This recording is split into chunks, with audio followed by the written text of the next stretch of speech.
Hello नमस्कार सत श्रीकाल। मैं हूं आपका अपना आयुष राज। आज मैं आपको हमारे इस नए यूट्यूब चैनल स्मैशिंग रियलिटी पे स्वागत करता हूं। आज मैं आपको डार्क वेब के बारे में बताने जा रहा हूं। जो लोग हमारे इस चैनल पे नए हैं वो लोग प्लीज़ लाइक और सब्सक्राइब कर दें। वीडियो को पूरा देखना, अधूरा ना छोड़ना, because knowledge is a power.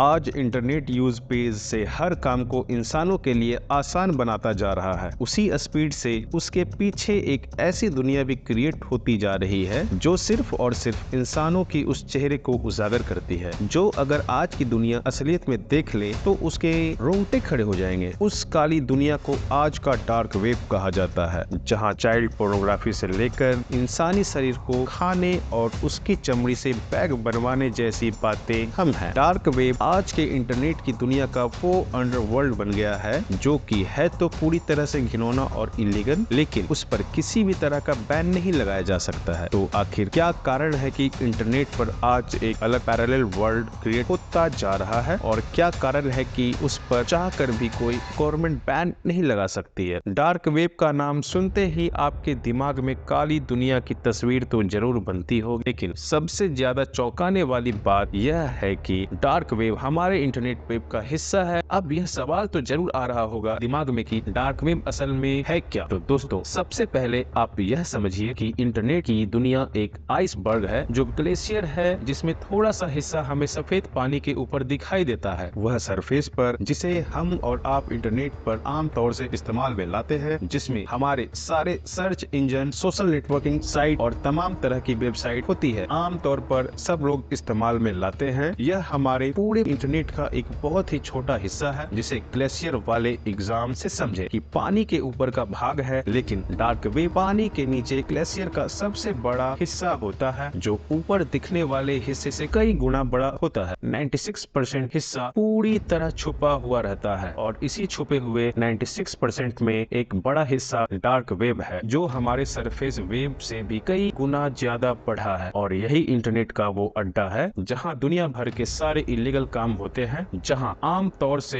Drugs से, हथियार और मानव तस्करी से जुड़ी बातें, बायोलॉजिकल एक्सपेरिमेंट, साइबर क्राइम से जुड़ी हरकतों को बड़े शातिर ढंग से अंजाम दिया जाता है। और साथ ही डार्क वेब को एक्सेस करना इलीगल भी है, लेकिन आज के समय में इसे इस्तेमाल करने वाले लोगों की संख्या बढ़ती जा रही है कि अब आपको यह तो लगता ही होगा कि अगर यह गैर कानूनी है तो उस पर लोग कैसे जा सकते हैं। तो आपको पता है कि कोई भी इंसान इससे आसानी से एक्सेस नहीं कर सकता है। इससे एक्सेस करने के लिए हमें कुछ खास इंतजाम करने होते हैं, जिसके लिए हमें सबसे पहले एक सिक्योर कनेक्शन की जरूरत होती है, ताकि उस इंसान की आइडेंटिटी छुपी रहे, क्योंकि ऐसा नहीं होगा तो आपको आपके इंटरनेट प्रोवाइड करने वाली कंपनियां और साथ ही गवर्नमेंट भी आपको ट्रैक कर सकती है। अपनी आइडेंटिटी छुपाने के लिए जरूरी है कि आपके पास कुछ यूनिक यूज, क्योंकि जो भी डार्क वेब की साइट से होती है वह पूरी तरह से इंक्रिप्टेड होती है, जिसे गूगल क्रोम, पिंग जैसे नॉर्मल ब्राउजर से एक्सेस नहीं किया जा सकता है। इस्तेमाल करने के लिए खास तरह के ब्राउजर की जरूरत होती है, जिसे टोर ब्राउजर कहते हैं, जिससे इस्तेमाल करने के लिए मुफ्त में इंटरनेट से डाउनलोड किया जा सकता है। लेकिन और सिक्योर होने के लिए जरूरी है कि इन ब्राउजर को किसी ऑथेंटिक साइट से ही डाउनलोड करें, और साथ आइडेंटिटी छिपाने के लिए कोई पेड VPN भी इस्तेमाल करना पड़ता है। फिर उसके बाद डार्क वेब आपके लिए यूज तैयार हो जाता है, लेकिन एंटर करने के बाद वहाँ अगर थोड़ी भी सावधानी हटी तो दुर्घटना घटने आ जाएगी और यूजर पकड़ा जा सकता है। इसलिए जरूरी है कि वहाँ पर अपना कोई पर्सनल डिटेल्स शेयर करने से बचे। साथ ही यह भी कि वहाँ पर किसी भी सर्च इंजन YA साइट पर जाने से बचना चाहिए, क्योंकि वह पूरी दुनिया ही हैकरों से भरी पड़ी है, जो कि एक यूजर के लिए सबसे बड़ा खतरा होता है। इसके साथ ही डार्क वेब को एक्सेस करने वाले अपने डिवाइस में चलने वाले सारे प्रोग्राम्स को बंद कर देते हैं, साथ ही माइक्रोफोन और कैमरों को भी पूरी तरह से ढक देते हैं, जिससे और ज्यादा सिक्योर हो जाते हैं। अब जैसे टोर ब्राउजर में यूजर एंटर करता है, उसका IP एड्रेस अपने आप चेंज हो जाता है, जिससे कि उसे कभी पकड़ा ही नहीं जा सकता है। इसमें सबसे पहले नंबर आता है प्राइवेसी। आज के समय में हम सबको पता है कि जितनी भी सोशल मीडिया साइट्स हैं वह किस तरह से हमारे हर